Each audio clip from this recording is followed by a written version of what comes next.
Hello, compassionate and heart-centered leaders. November has been a phenomenal month to women leadership. Not only did we break through the glass ceiling in the United States with the new VP-elect, but also women from diverse ethnical, racial and cultural backgrounds have been truly shining across our communities.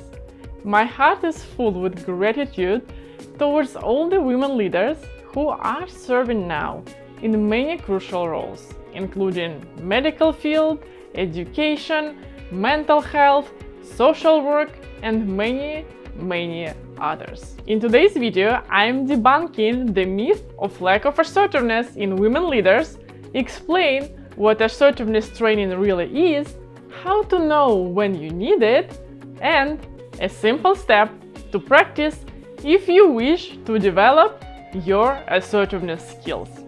Before we start, please subscribe to my channel by clicking on this bell button and get notified when a new episode arrives hot from the press.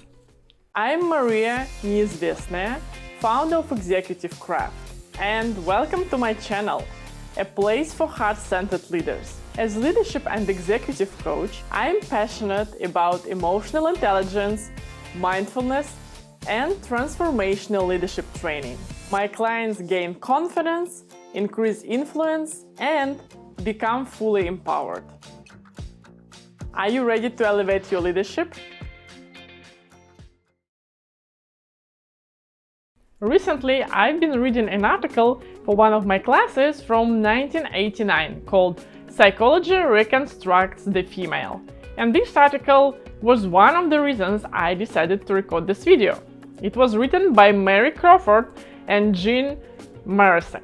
The article talks about the 4 ways in which the field of psychology wasn't really helpful to promoting social justice and mental health for women, including viewing women and traits associated with femininity as problematic. They go on to say that women are being perceived as lacking assertiveness and leadership skills so much that some workplaces require women to undergo assertiveness training.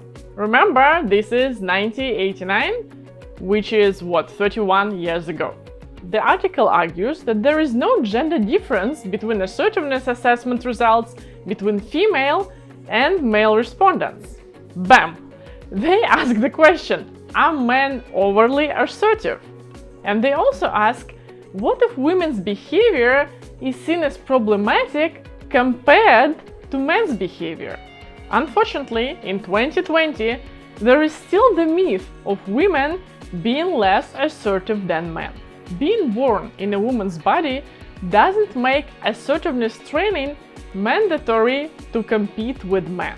Yet, some still believe this is the case. But why? Here is reason number 1. Positioning assertiveness as a character trait. A character trait is something that is really difficult to change. Organizations and teams, for example, suffer when their leaders exhibit some character traits, such as narcissism. It gets harder and harder to change character traits as we age, but you can try and work around them. I think about the concept of a character trait as a pre-installed package we all get when we come to planet Earth. Our extroversion and introversion can also be thought of as character traits. You can change your position on the extroversion-introversion continuum throughout your life, but you will revert to your home base in the times of stress. So assertiveness as a character trait approach stems from psychology of personality that has long history of studying gender differences in personality traits. Unsurprisingly, this field has been dominated by men for many years and has perpetuated popular gender myths that, in my opinion, contribute to establishing a deterministic and unhelpful stereotypical view of humans. Instead of looking at assertiveness as a personality trait, think of it as a self-expression component of emotional intelligence. Emotional intelligence is something we can develop and shape even as we become older. From the self-expression point of view, it is our ability to exhibit certain behaviors, such as stand up for what you believe in, say no when you need to, being direct when necessary, expressing your opinion when required. With emotional intelligence, balance is important. Think about your workplace. What's assertiveness without empathy? People want leaders with assertiveness studied with compassion and relationship skills. To achieve this balance, leaders must train to listen, to understand other perspectives, and to be able to express their ideas. When we think about EQ, we don't want to oversimplify it in terms of high and low. Rather, we'll look to the balance of different domains. We counterbalance assertiveness with empathy. Balance is at the core of heart-centered leadership. A lot of times, the reason why women don't get promoted is not a lack of their assertiveness. The reason, more likely, is a normalization of microaggression, interrupting, not listening, and poor communication in an organizational culture. If you are exhibiting balanced assertive behaviors, yet still struggle to be heard in your organization, it's not you, it's the culture. If this is the case, maybe it's time to move on. However, maybe assertiveness is your area for development. Do you have problems expressing your opinions effectively? Do you find it difficult to say no when needed? Maybe you find it challenging to ask for support or resources for your projects. If you have answered yes to any of these questions, then yes, you might benefit from working on your assertiveness. Second reason that contributes to establishing the myth of women and their lack of assertiveness is the relationship between aggression and assertiveness. Assertiveness as a behavior can be taken and analyzed out of context. Context determines behaviors. How you react can be helpful in some cases and hurtful in others. Take a quiet person in a meeting, for example. Does their silence tell you that they are not assertive, or maybe they are going through a tough time? Or are they listening to better understand before contributing? Maybe it's in their culture not to interrupt others, or worse, maybe the atmosphere in the meeting is hostile. Context matters. A 2010 study by Emily Amanatullah and Michael Morris on starting salary negotiations found that women were just as assertive as men when negotiating the salary for someone else, but were less assertive and considered quicker when negotiating for themselves. The authors explained the difference in this behavior by the level of anticipated backlash.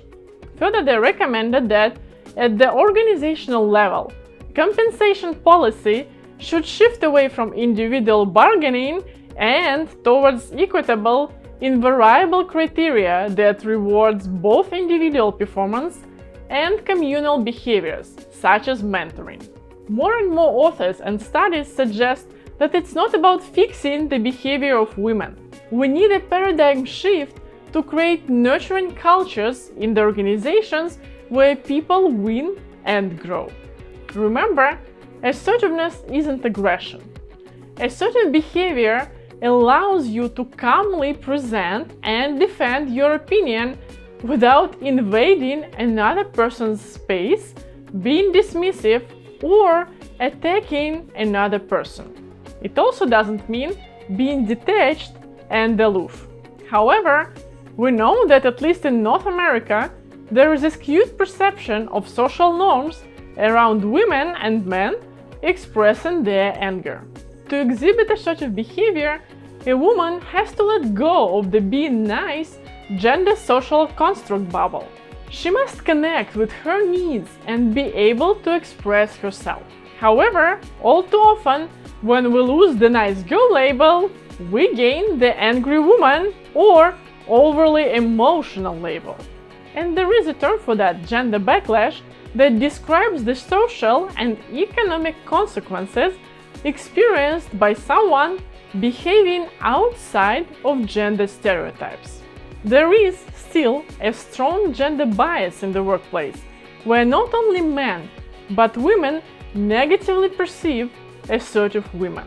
Thus, very often women has to do much more work than men to actually think and self-monitor themselves when they exhibit their assertiveness skills. The shift from biases, including gender biases, to inclusiveness and respect of diversity takes time.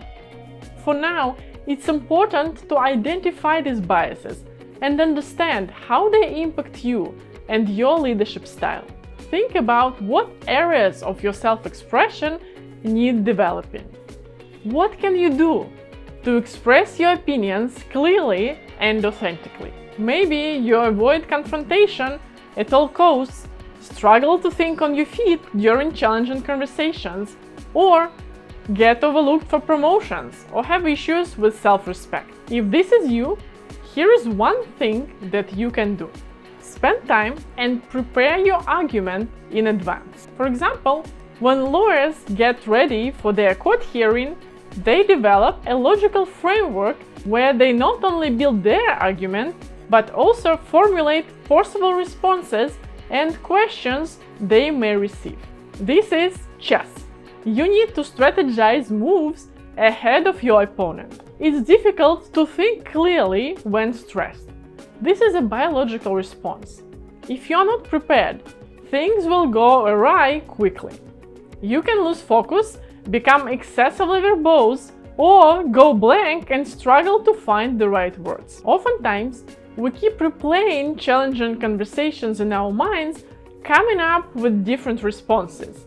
I wish I would have said this, or why didn't I say that? I suggest turning this around and come up with these scenarios in advance. You'll feel more relaxed, confident, and with time, find it easier to think on your feet and improvise. It's time for compassionate and heart-centered leaders to step up and transform the context we're living in. To learn more about the qualities needed to train your self-expression skills as a heart-centered leader, sign up for my free 1-hour training, How to Succeed as an Overgiver Without Becoming Resentful or Losing the Passion for Your Work. Go to EXECUTIVECRAFT.com and join the webinar.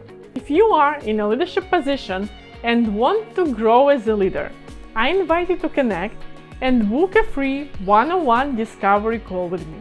Let's talk about the specifics of your situation, your vision, your leadership brand, and figure out what are the next steps that you can take to get closer to your goals and aspirations. To apply for the call, click on the link in the description or go to executivecraft.com/apply and choose the time in my schedule that works for you.